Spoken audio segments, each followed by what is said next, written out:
구원을 설명하는 여러 가지 어휘, 단어들 가운데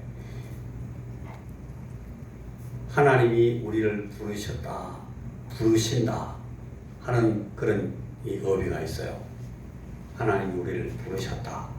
한번 따라해 보시겠습니까? 하나님이 나를 부르셨다. 아멘. 하나님이 나를 부르신다 하는 것이 무슨 뜻일까?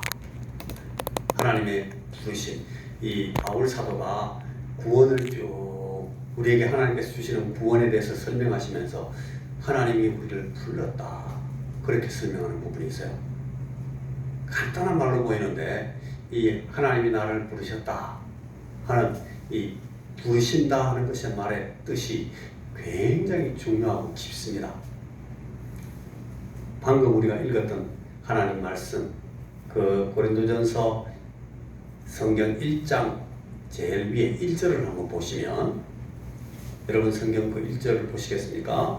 고린도전서 1장 1절을 보시면 한번 같이 읽어볼까요? 1절 고린도전서, 여러분 다 같이 아까 읽은 성경 펴놓으셨을 텐데 1장 1절 하나님의 뜻을 따라 시작. 하나님의 뜻을 따라 그리스도 예수의 사도로 부르심을 받은 바울과 형제 소스데네는, 여기 보니까 그리스도 예수의 사도로 부르심을 받았다.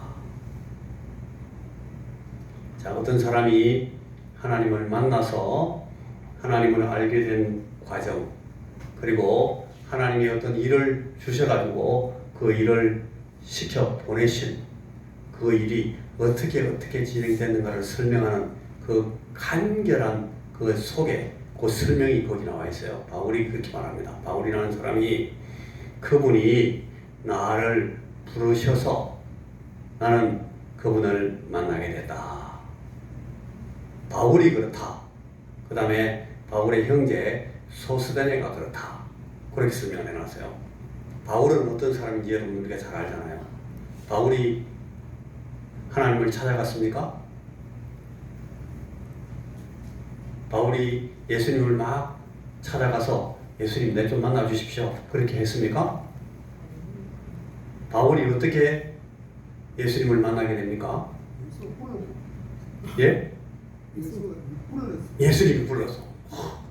예수님이 사울을, 이 사람이 옛날 원래 어릴 때 이름이 사울이에요. 그 사울을 사울아 하면서 불렀다는 거예요. 누가 찾아오신 거예요? 예수님이 찾아오신 거예요. 바울이 지금 그 얘기를 하고 있어요. 내가 가서 만난 것이 아니라 그분이 나를 찾아오셔서 내가 만났다. 그래가지고 내가 그분을 만나게 됐고, 그 양반이 당신이 갖고 계신 그 계획, 여기 말씀에 고린도전서 1장 1절의 말씀에 의하자면 주의 뜻을 따라 그 뜻대로 나를 만나러 오셔가지고 그 뜻대로 이 우리의 만남의 뜻을 정하시고 우리가 우리 관계가 어떻게 되는지를 이분이 다 이끌어 나갔다. 여기 또 소스데네라는 사람이 나와요. 이 소스데네는 누군가 하면 이 고린도 지역에 있는 유대인 회당의 회당장이었어요. 그런데 이 회당장이 유대교 회당장이니까 그리스도 교인들, 그러니까 예수의 도를 믿는 사람들을 좋아했겠어요, 안 좋아했겠어요? 여러분 우리는 알잖아요. 유대교도들이 예수님을 죽였잖아요. 그러니까 이 유대교도들은 예수님을 매우 싫어합니다. 예수 믿는 사람들도 싫어합니다. 바울이 유대교에 있을 때에 이 유대교를 지나치게 믿어가지고 열심히 특심해가지고 예수 그리스도를 믿는 이 예수의 제자들을 잡으러 뛰어다니고 잡아 죽였잖아요. 그죠? 유대교라서 그런 거예요. 유대교라서. 이 소스데네라는 사람도 유대교 회당장이었어요. 그래서 거기 고린도 지역에 와가지고 이 바울이라는 사람이 전도를 하니까 이 소스데네가 사람들을 막 이끌어가지고 사람들을 막 충동질해가지고 이 바울을 끌고 그 아가야 지방의 총독에게 끌고 갔어요. 이놈이 막 아주 불순한 사상을 갖고 와서 우리한테 설교하고 있는데 이거 좀 총독이 잡아주시오. 그래서 총독한테 끌고 가가지고 막 바울을 고발하는 사람이에요. 이 소스데네가. 그 무리들의 대장이었어요. 그랬는데 그 총독 갈리오가 그 얘기를 쭉 듣더니만 이거는 개별적인 종교의 얘기니까 우리 로마 이 황제의 지금 정책, 시책이 각 민족의 종교는 그대로 인정해주기로 지금 존중해주기로 돼 있으니까 너희들은 너희들 문제를 너희들끼리 해결해라. 그리고 그냥 풀어져 버렸어요. 그래가지고 같이 왔던 이 사람들이 바울을 풀어주니까 바울한테 어떻게 할 수는 없고 총독이 풀어줬으니까 그 사람들이 누구를 잡아가지고 막 분포를 했는가 하면 이 소스데네를 잡아가지고 뚜리 폈어요. 유대교인들이 몰려와가지고 자기들 앞에서 막 물러가라 물러가라 이거는 이 소스데네를 갖다가 끌고 나와가지고 막 좁혀가 밟아가지고 반 죽여놨어요. 그래가지고 이게 완전 걸레같이 돼가지고 그 느들느들해가지고 걸려나갔다니까요. 이 소스데네가. 그 후에 이 소스데네가 예수님을 만나게 된 거예요. 이 소스데네도 결국 그러니까 나는 예수를 만나려고 시작했던 사람이 아니고 그냥 그 예수를 어떻게든지 막 반대하고 예수를 믿는 사람들을 박해하고 하려고 분연히 일어났던 그런 사람인데 하나님이 계획 가운데 나를 만나셔가지고 내가 막 두드려 맞다가 막 걸레가 됐는데 그때 나를 만나시고 나를 위로하셔서 결국은 이 소스데네는 바울 사도를 돕고 바울을 위해서 바울이 사역하는 모든 일에 함께 동력하는 동력자가 됐어요. 여러분 소스데네도 그러니까 자기가 하나님을 만나라는 것이 아니라 하나님이 자기를 찾아오셨다고 지금 고백하고 있는 거예요. 나를 부르셨다. 바울도 하나님이 나를 부르셨다. 소스데네도 지금 하나님이 나를 부르셨다. 그렇게 설명을 합니다. 여러분 이 사실들이 성경에 여러분 찾아보시면 로마서 1장이죠. 로마서 첫 부분 거기 보면 똑같이 나와 있어요. 하나님 나를 부르셨다. 고린도전서 방금 봤는데 고린도후서 1장 2절 보면 그것도 똑같이 하나님이 나를 찾아오셔서 나를 종으로 삼으시고 자기 종으로 내가 시험을 받도록 만들었다. 갈라디아 1장 1절에 보면 똑같이 나와 있고 에베소 1장 전부 똑같아요. 하나님이 나를 부르셔서 나를 당신의 사람으로 당신의 종으로 만드시고 나를 부르셨다. 여러분 이게 우리 예수님이 우리에게 베푸시는 구원을 설명하는 중요한 설명의 방법이기 때문에 오늘 우리가 이 말씀을 지금 잠시 생각하는 거예요. 자, 여기 이 말씀의 뜻이 무슨 뜻인가 하면 하나님의 선택과 결정, 하나님의 선택과 결정으로 이루어진 이 모든 일, 하나님의 선택과 결정을 성경에서는 우리 한글 성경에서 뭐라고 말하는 거면 택정 그렇게 나왔어요. 택정, 선택하고 결정했다.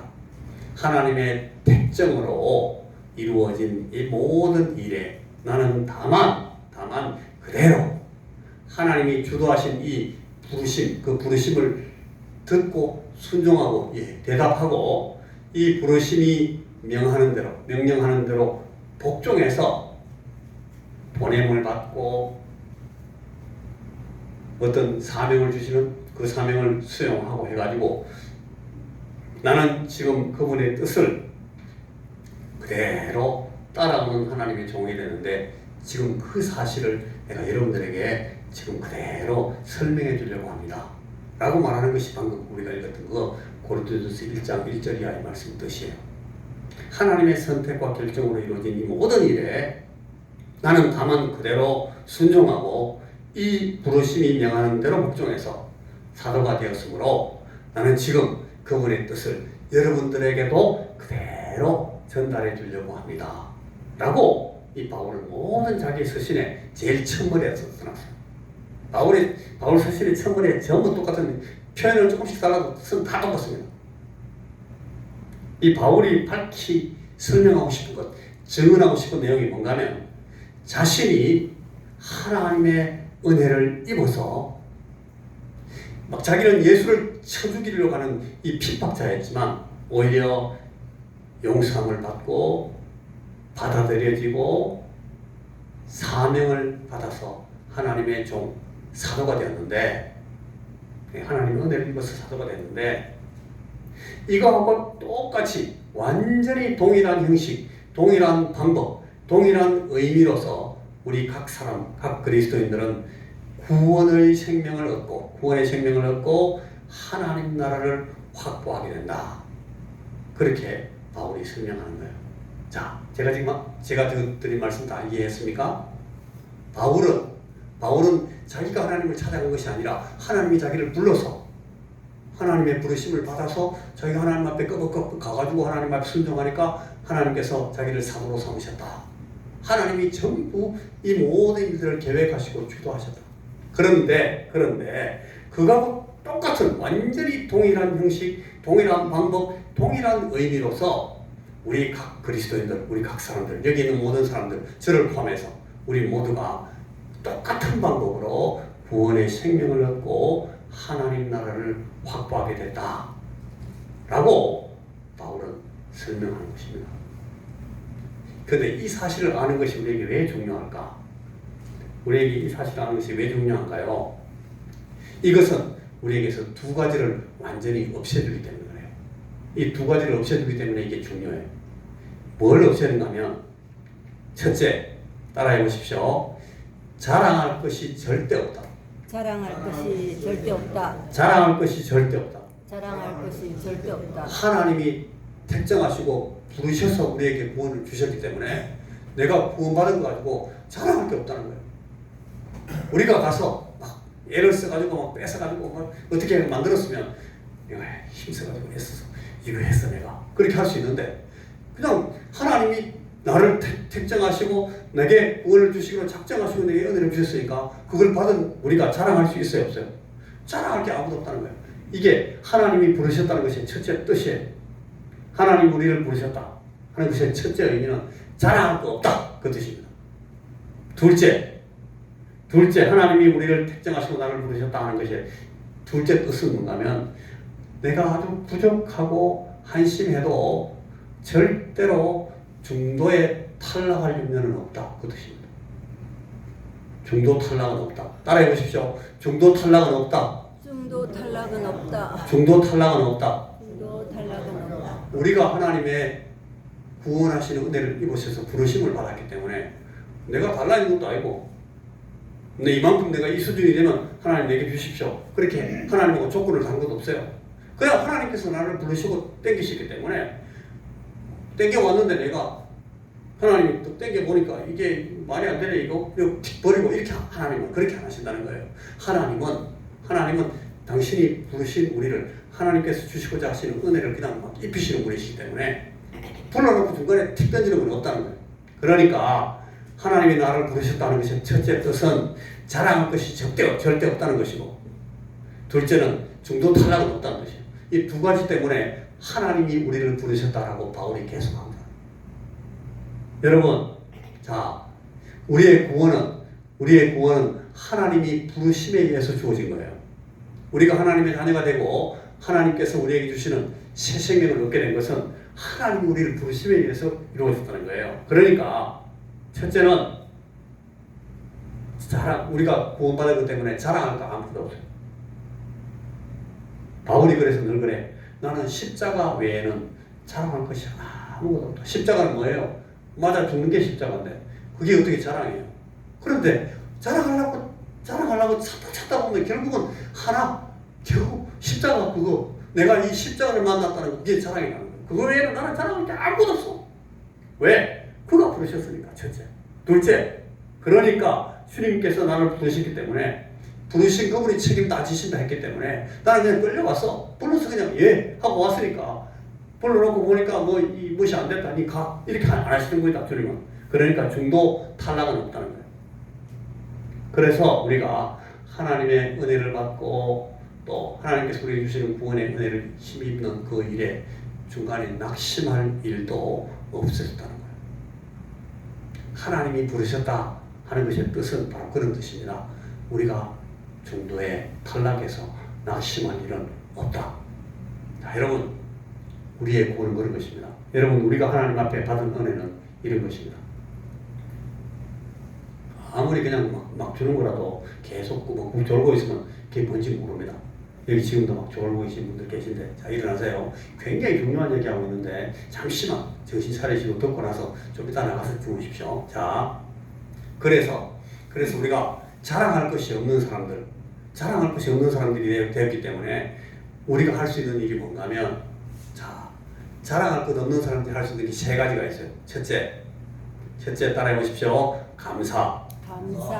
하나님 감사합니다. 이겁니다. 하나님 내게 뭘 주셨기 때문에? 내게 은혜를 주셨기 때문에, 나를 부르시고 내게 구원을 베풀어 주셨기 때문에 하나님 감사합니다. 자랑하지 못하고 감사하는 거예요. 첫째. 둘째 따라 하십시오. 확고한 의지. 의존. 확고한 의존. 확실하게 의지하는 거예요. 그분이 부르셨으니까 내가 조건을 달지 않아요. 그러니까 예, 하나님 당신이 나를 부르셨으니까 하나님 앞에 나는 무조건 의지하겠습니다. 불러내신 하나님 마음입니다. 확실하게 의존하는 거예요. 그러니까 내가 뭘 만들어야 되나? 숙제는 뭘까? 내가 이걸 어떻게 풀어야 되지? 내가 뭘 믿어야 되지? 여러분, 우리가 뭘 믿는 거에 대해서도 걱정할 필요가 없어요.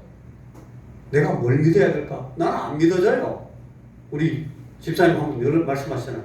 나는 10년이 됐는데도 믿어지는 게 잘 안 믿어져요. 그거 걱정하실 거 없어요. 그거 믿어야 된다라고 아무것도 하나님께서 우리에게 그렇게 의무감을 주시지 않는다니까. 그래요? 나를 부르셨어요, 하나님이. 네, 알겠습니다. 그러면 나는 그럼 하나님께 완전히 의지하겠습니다. 요거 하라는 거예요. 자랑할 것 없는 우리는 할 수 있는 게 감사고, 둘째는 그냥 확실하게 의존하는 거예요. 뭘 믿을까 걱정하지도 말고, 예, 뭐 내 믿게 해주시겠지, 뭐 당신이 내게 알게 해주시겠지, 뭐 내가 깨닫게 해주시겠지, 뭐 내가 그 조건을 만족할 수 있도록 그 조건이 있다면 그 조건에 나를 끌어올려 주시겠지, 뭐 하고 그냥 그분한테 의지하는 거예요. 그게 믿음이라고 해요. 그런 게 믿음이에요. 확고하게 의지한다. 그래서 세 번째 따라합니다. 기쁨과 평안.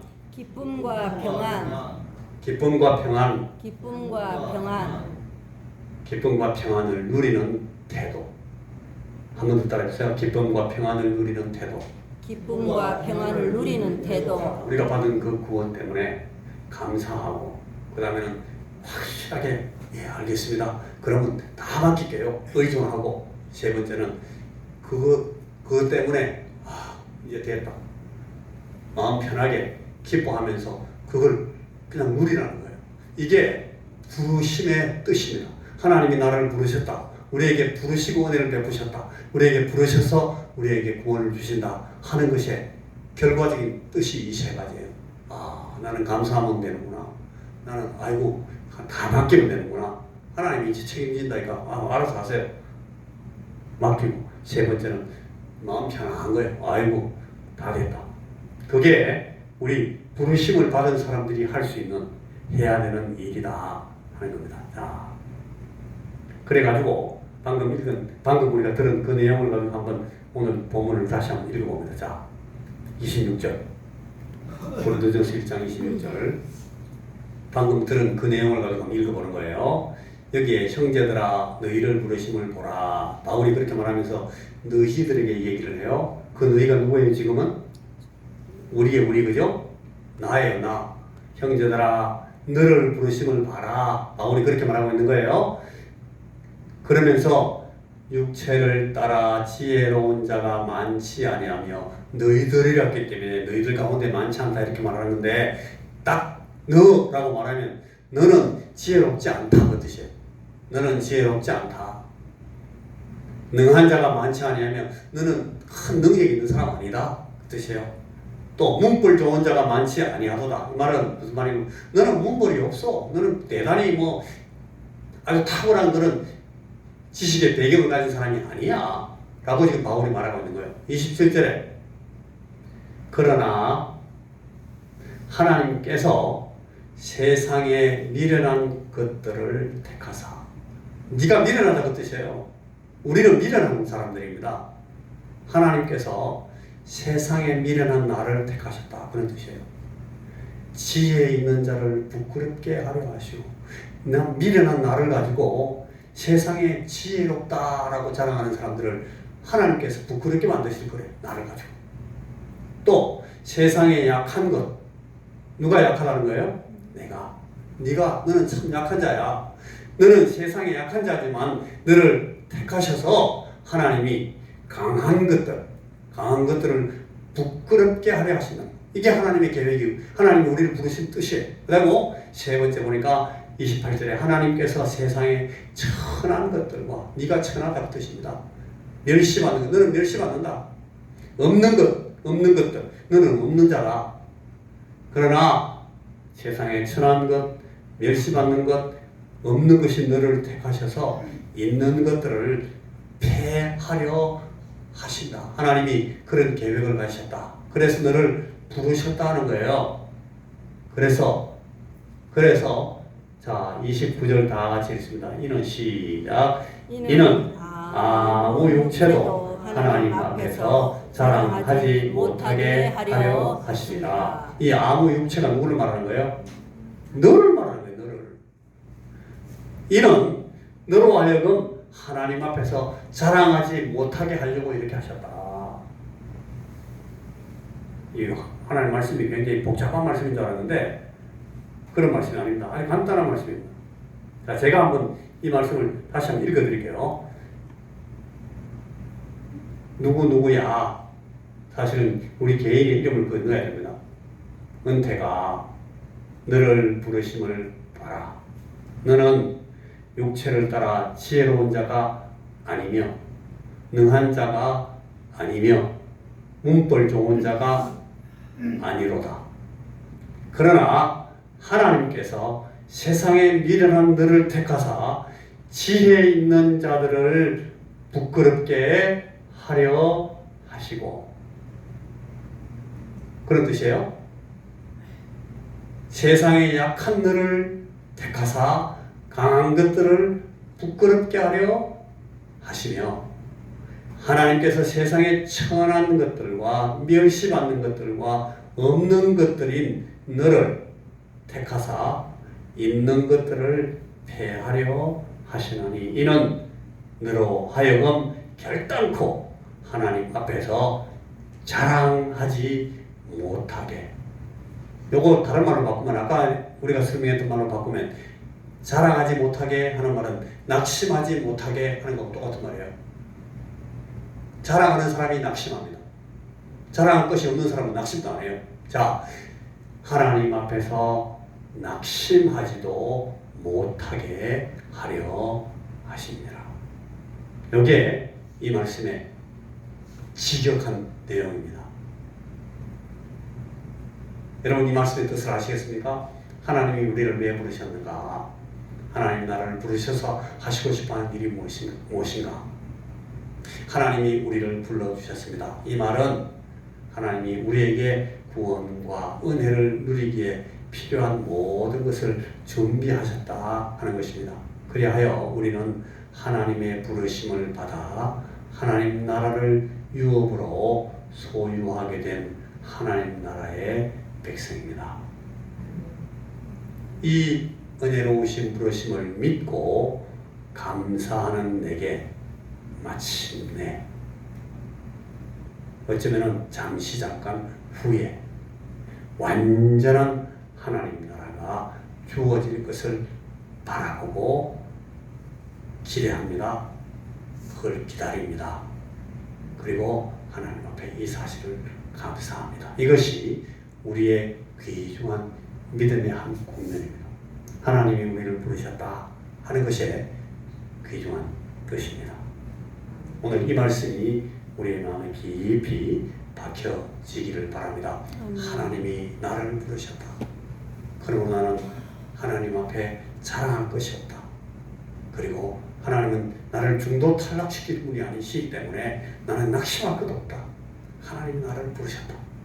그래서 나는 하나님 앞에 감사하고 또 하나님께 완전히 맡기고 의존하고, 그래서 우리 하나님 앞에서 나는 이 구원의 평안을 누리고 기뻐하는 것이 내 일이다 하는 것이 오늘 말씀의 소중한 뜻입니다. 기도하겠습니다.